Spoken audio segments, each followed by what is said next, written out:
And knowledge and experience both are necessary to satisfy. It's a very great opportunity for all those who are leaders in society, who are the leaders of communities, who are the leaders of families, parents, father, mother. It's such a great opportunity to introduce this knowledge of science of creative intelligence in the family life, in at all levels of society, in education, in health. How many problems in education? How many problems in the field of health? It's not enough for the health authorities to declare the need of more hospitals or more beds in the existing hospitals year after year. No, this means something more should be done to improve health. In all these technologically advanced countries, the experience is that stress is growing. Stress is growing. On one side, technology adds more comfort to living. Life is becoming more comfortable now than ever before. But whereas living is becoming comfortable, life is becoming less comfortable, stress and strain. Particularly those who take more responsibilities in their career. They begin to be stressed, fatigued, worries, anxieties. Transcendental meditation, 15 minutes morning and evening, 15-20 minutes, it brings such great state of rest for the body and mind both that one feels rejuvenated. If this is introduced in all levels of education, all the children will be growing on the top of creative intelligence. The greatest problem that the education is facing today, probably not today, it has been facing all along, whether the educators realize it or not. But the greatest problem is that the children don't go to colleges. Majority of the students doesn't go beyond high school. Why? Why not every man is a PhD? Higher education is there. All the universities are there. Children don't go. It is a great disaster of education. By the time the student passes high school, he gets so bored of going to school. This must be the reason why children don't go to school, don't go to colleges. There is not that fascination for knowledge. It must be boring.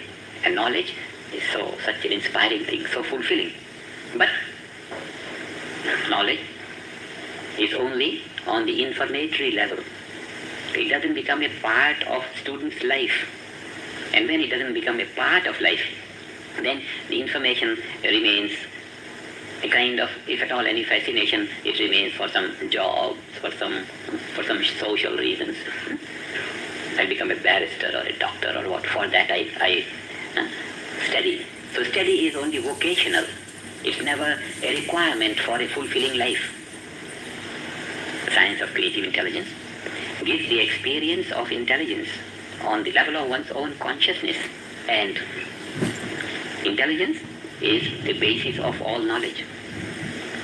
So the basis of all branches of learning, the intelligence, is experienced in one's own self.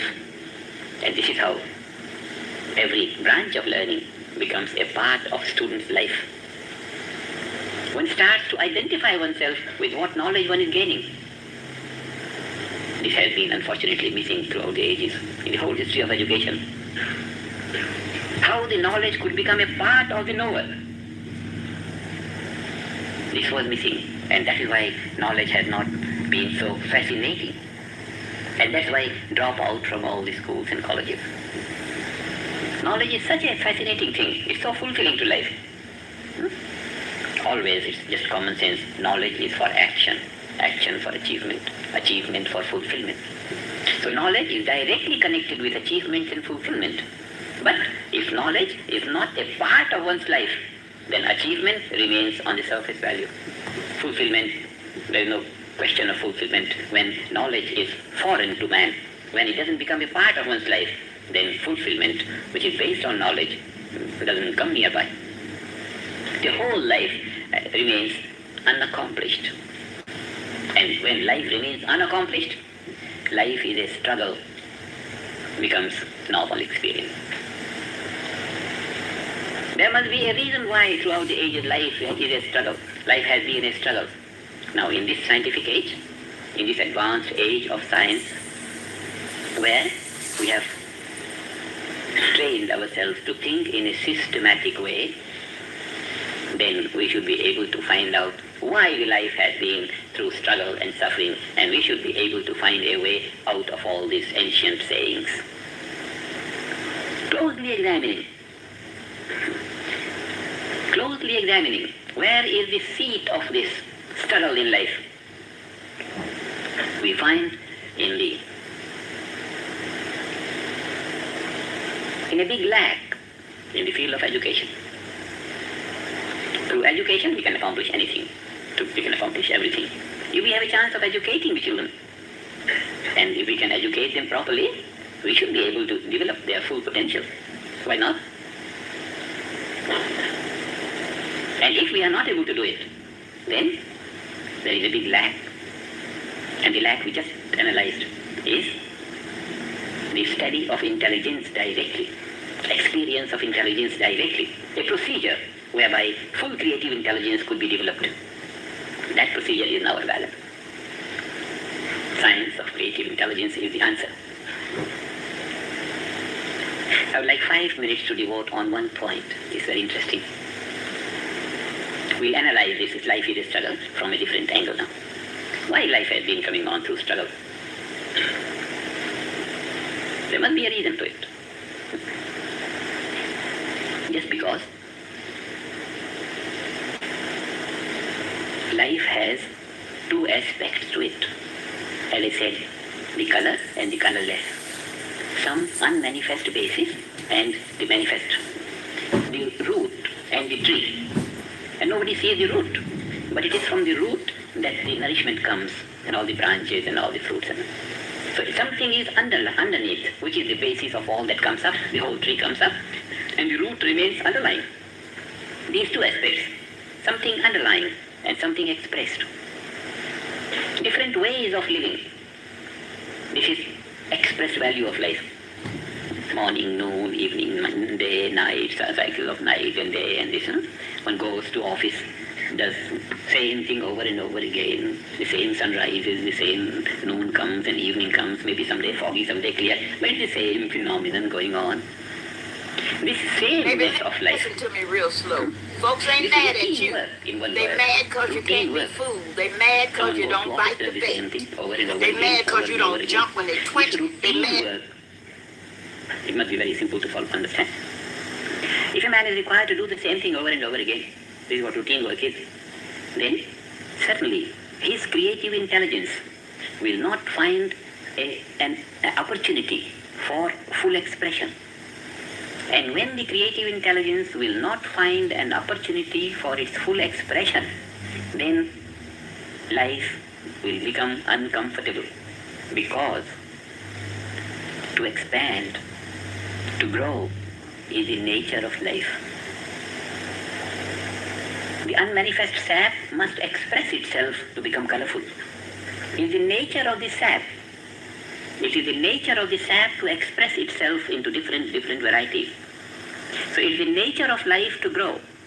It is the nature of creative intelligence to grow.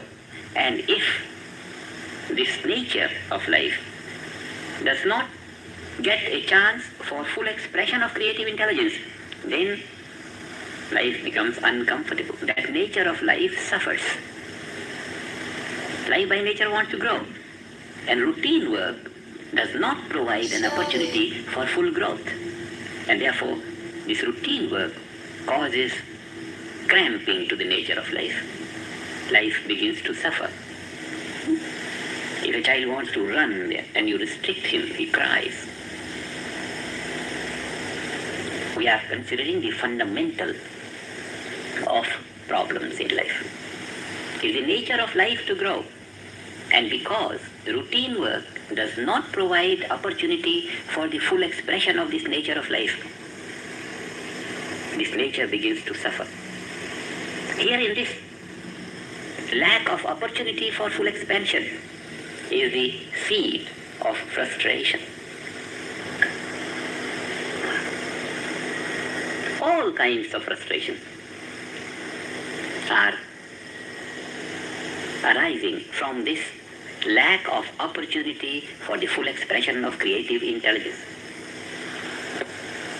This has been the reason why life has been coming along as struggle and suffering. The seed of all frustration is lack of opportunity for full expression of creative intelligence. And this is brought about by routine work.